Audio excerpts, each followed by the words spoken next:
तो दोस्तों Trent limited के शेयर में एक लगातार गिरावट देखने को मिल रही है और लगभग 50-60% की गिरावट आ चुकी है ओवरऑल। और अभी 52 वीक लो पर इस कंपनी का शेयर इस वक्त चल रहा है। क्या रीजंस हैं कि लगातार गिरावट है, क्या दिक्कत ऐसी इस कंपनी में आ रही है, इस चीज पे हम बात करने वाले हैं। तो देखिए, पहले अगर हम कंपनी की बात करें तो कंपनी बेसिकली अलग अलग जो स्टोर्स हैं वो चला रही है, जैसे वेस्ट साइड, और सबसे पॉपुलर स्टोर इनका जूडियो के नाम से है।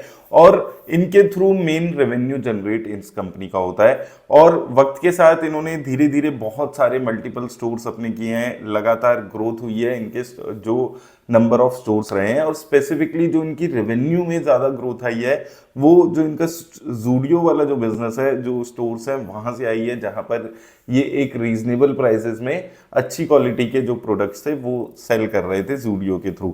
वहां से एक अच्छी खासी इनके जो सेल्स है उसमें growth I, number of stores इन्होंने लगातार बढ़ाए और लगातार प्रॉफिटेबिलिटी में भी यहाँ पर फायदा होने लगा। और वो जो कंसेप्ट था कि आपको एक अच्छे स्टोर में जाके, एक मॉल में जाके, एक अच्छा ब्रांड नेम पे आपको एक बहुत ही रीजनेबल प्राइस पे कपड़े मिल रहे हैं या और सामान मिल रहा है, वो कंसेप्ट बेसिकली यहीं से एक ज्यादा चला और यहां से अब उससे उनका रेवेन्यू जनरेट हुआ। लेकिन अब क्या हो रहा है कि वो जो एक लगातार ग्रोथ थी इन सभी ब्रांड्स की, वो अभी थोड़ी सी स्टेबलाइज होती हुई नजर आ रही है, जिसकी वजह से अभी यहां पर इस कंपनी के जो शेयर है उसमें डी ग्रोथ है। और उसके साथ साथ दूसरी चीज क्या है कि जब कोई कंपनी अच्छे, बहुत ही जबरदस्त तरीके से ग्रो हो रही होती है तो उस टाइम पे ऐसी कंपनीज को वैल्यूएशंस बहुत तगड़ी मिल जाती है। और ऐसे ही कुछ आपको यहाँ पर इस कंपनी के शेयर में भी होते हुए दिखा है कि यहाँ पर वैल्यूएशंस जबरदस्त मिल गई और उन वैल्यूएशंस को अब जो थोड़ी सी सबड्यूड इनकी ग्रोथ हुई है वो जस्टिफाई नहीं कर पा रही है। और इसीलिए ये लगातार आप वन साइडेड गिरावट देख रहे हैं। और उसके एडिशन में बहुत सारे जो ब्रोकरेजेस हैं उन्होंने, किसी ने बाय से होल्ड की रेटिंग कर दी, किसी ने बाय से सेल की रेटिंग कर दी, और वो सब नेगेटिविटी पाइल ऑन होते होते यहाँ पर अब इस कंपनी के शेयर में एक वन साइडेड गिरावट है। और ऐसा बहुत सारी कंपनीज में देखने को पास्ट में मिला है। जब एक तरफा उछाल कंपनीज में देखने को मिलता है तो एक पॉइंट ऑफ टाइम पे आके जब उनकी सेल्स की ग्रोथ है, देखिए कोई भी कंपनी हो, लगातार हर साल 100%, 200%, 50-60% की सेल्स की, प्रॉफिट की ग्रोथ नहीं देख सकती। एक टाइम आएगा जब वो सेल्स की जो ग्रोथ है, प्रॉफिट की ग्रोथ है, जब बहुत ज्यादा बेस अच्छा हो जाएगा तो उस सेल्स की और प्रॉफिट की जो ग्रोथ है वो स्लो डाउन हो जाती है। ऐसा ही इस कंपनी में भी हुआ है और बहुत सारी कंपनीज में हमने पास में देखा है, जिसका प्राइम एग्जांपल सिमिलर बिजनेसेस में, सेम बिजनेस नहीं है, थोड़ा सा अलग बिजनेस है, लेकिन डीमार्ट में भी हमने ऐसा ही कुछ देखा था जिसमें एक तरफा उछाल यहाँ पर इस कंपनी में भी देखने को मिला, अच्छी वैल्यूएशन हुई। लेकिन अब अगर आप 3-4 साल से देखेंगे वहां पर भी ऐसा ही कुछ होते हुए नजर आया और ऐसी बहुत सारी कंपनीज में आपको देखने को मिलेगा।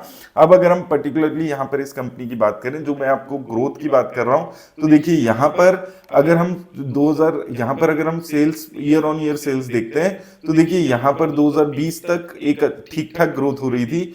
2020 के बाद 21 का जो ईयर था उसमें थोड़ी सी डी ग्रोथ हुई, लेकिन उसके बाद से लगातार आप देखिए 2500 से 4500 करोड़, उसके बाद 8200 करोड़, 12000 करोड़, 1700 करोड़, 17000 करोड़, तो एक अच्छा खासा रन रेट इनका सेल्स की ग्रोथ का चल रहा था। लेकिन अभी पिछले एक साल से जो ग्रोथ है वो कम हो गई है, प्रॉफिटेबिलिटी कम हुई है। और यहाँ पर आप देखेंगे प्रॉफिटेबिलिटी, तो यहाँ पर 35 करोड़ से सीधा 400 करोड़, फिर 400 करोड़ से 1500 करोड़, तो एक जबरदस्त उछाल आपको इनकी प्रॉफिटेबिलिटी में देखने को मिला था, स्पेसिफिकली ये 2-3 साल। और उन सालों की वजह से इसके जो वैल्यूएशंस थी वो लगभग 150-200 के आसपास तक भी पहुंच गई थी। अब हुआ क्या है कि पिछले 2-3 क्वार्टर्स में अगर हम स्पेसिफिकली देखते हैं, जैसे इस क्वार्टर की, सितंबर क्वार्टर की बात करें, तो जो रेवेन्यू है वो गिर गए हैं, जो प्रॉफिट है वो गिर गए हैं। अब होता क्या है कि जहां जिन कंपनीज की जो प्राइस टू अर्निंग है वो 150-200 तक पहुंची होती है, उनका एक भी क्वार्टर खराब जाता है तो ऐसा ही हाल आपको देखने को मिलता है। खराब क्वार्टर का मतलब ऐसा क्वार्टर जिसमें क्वार्टर ऑन क्वार्टर ग्रोथ ना हुई हो। ऐसी कंपनीज में इसकी अगर आप ईयर ऑन ईयर ग्रोथ देखेंगे सितंबर 25 से सितंबर 24 की, तो 20% के आसपास की ग्रोथ है, जो कि ऑन एन एवरेज एक अच्छी ग्रोथ मानी जाती है। लेकिन ऐसी कंपनीज जहां पर 150-200 की प्राइस टू अर्निंग्स पहुंच जाती है, यहां पर सिर्फ अगर आपको 20% की ग्रोथ देखने को मिलेगी, तो यही हाल ऐसा आपको देखने को मिलता है कि एक जबरदस्त क्रैश ऐसी कंपनीज के शेयर में आता है, जो कि आपको इस वक्त देखने को मिल रहा है ट्रेंड के शेयर में। और यहाँ पर आप देख सकते हैं कि बहुत टाइम तक एक वन साइडेड रिटर्न थी। 2020 से अगर आप अभी इसके हाई तक देखेंगे 8,000, तो 10-20 गुना ये 4-5 सालों में हो गया था। और ऐसी उछाल के बाद एक पीरियड आता है जब लगातार गिरावट आनी शुरू होती है। फिर होता क्या है, जिन लोगों ने एक अच्छे गेन्स भी कमाए होते हैं वो भी निकलना शुरू कर देते हैं ऐसी कंपनी से। और अभी अगर आप देखेंगे तो वॉल्यूम्स के साथ गिरावट आ रही है, ऐसा नहीं है कि वॉल्यूम्स कम हो गई है, तो वॉल्यूम भी चल रहे हैं शेयर में, उसके बाद भी लगातार गिरावट है। यानी कि जो ये नेगेटिविटी है ये परसिस्ट कर सकती है एक लंबे टाइम तक। और जो इसकी प्राइस टू अर्निंग है हालांकि काफी गिर गई है पहले से, लेकिन अभी भी 93 की प्राइस टू अर्निंग है, जो कि एक रिलेटिवली इंडस्ट्री की प्राइस टू अर्निंग से काफी हायर साइड पे। हालांकि इस इंडस्ट्री में और भी कंपनीज हैं जो हायर वैल्यूएशंस पे ही चलती हैं, जैसे आप एबी लाइफस्टाइल देखें, वहां पर आपको वैल्यूएशन ज्यादा मिलेगी। लेकिन इस कंपनी की अब जो मार्केट कैप है वो भी काफी ज्यादा हो चुकी है, 1.5 लाख करोड़ के आसपास है, जो कि अपनी पीक पे लगभग 3 लाख करोड़ के आसपास पहुंच गई थी। तो ये कुछ रीजंस हैं जिसकी वजह से यहाँ पर गिरावट है। और इसके साथ साथ आप देखें अभी जो फॉरेन इंस्टीट्यूशन है वहां पर भी सेलिंग चल रही है। और धीरे धीरे पिछले कुछ टाइम से जो पैसा है वो इधर से निकलकर फॉरेन इंस्टीट्यूशंस में कम हो गया। थोड़ा सा डोमेस्टिक इंस्टीट्यूशंस में सेम म्यूचुअल फंड हाउस खरीद रहे हैं इसको, लेकिन ओवरऑल पब्लिक की शेयर होल्डिंग 23% से बढ़ के 26% के आसपास हो गई है। और जो इंस्टीट्यूशनल इन्वेस्टर्स हैं जो ऑन एन एवरेज 40% की होल्डिंग रखते थे फॉरेन इंस्टीट्यूशन और डोमेस्टिक मिला के, वो कम होकर 35-36% के आसपास हो गई है।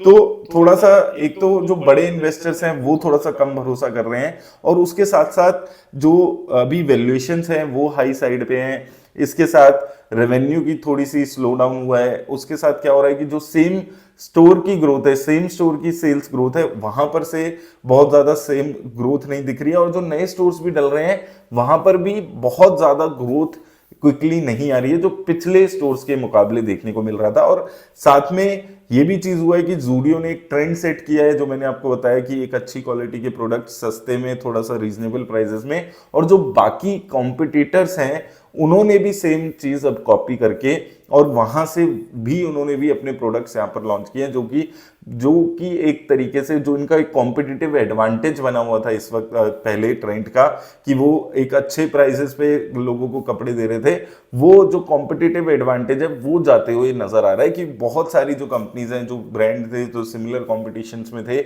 उन्होंने भी सेम स्ट्रेटेजी अपना के बहुत सारे रीजनेबल प्राइसेस पे कपड़े और बाकी सामान देना शुरू कर दिया है, जिससे इनका जो मार्केट शेयर है उसमें भी इंपैक्ट आते हुए नजर आ रहा है। तो ये हर बिजनेस में होता है, हर कंपनी के साथ होता है, थोड़ा सा हिकअप्स आते हैं। तो यहाँ पर अगेन अभी ये कंपनी हो सकता है कि थोड़ा सा हाइबरनेशन मोड, एक कंसोलिडेशन मोड में चली जाए, जहां पर क्वार्टर ऑन क्वार्टर बहुत ज्यादा ग्रोथ ना आए। और ये जो कंसोलिडेशन है ये इसके प्राइसेस में आपको लंबी देखने को मिल सकती है।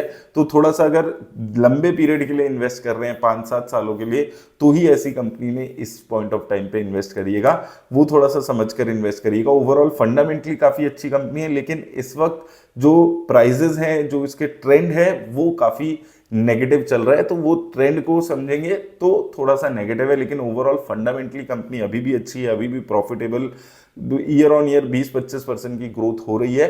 लेकिन ऐसा जनरली जो पास्ट में सिमिलर कंपनीज में ट्रेंड देखा गया, हो सकता है ये कंपनी थोड़े से टाइम वैल्यूएशन करेक्शन देखने को मिले, आपको इसमें टाइम करेक्शन देखने को मिले और एक कंसोलिडेशन शेयर में देखने को मिले। और वो जो एक वन साइडेड रिटर्न्स आई थी उसका पीरियड अभी थोड़ा सा इस कंपनी में जाते हुए नजर आ रहा है। तो इन्वेस्ट भी कर रहे हैं तो एक्सपेक्टेशन अपनी वो मत रखिएगा कि पहले इस शेयर ने मल्टी बैगर रिटर्न दी है, 10 गुना की रिटर्न दी है, तो आने वाले टाइम में देगा। वो फेज इसका निकल चुका है और एक अब रीजनेबल डिसेंट रिटर्न्स ही यहाँ पर इससे आपको उम्मीद करनी है। उम्मीद करता हूँ आपको हेल्प मिलेगी वीडियो से, लेकिन याद रखिए किसी भी तरह की इन्वेस्टमेंट की राय नहीं है। धन्यवाद।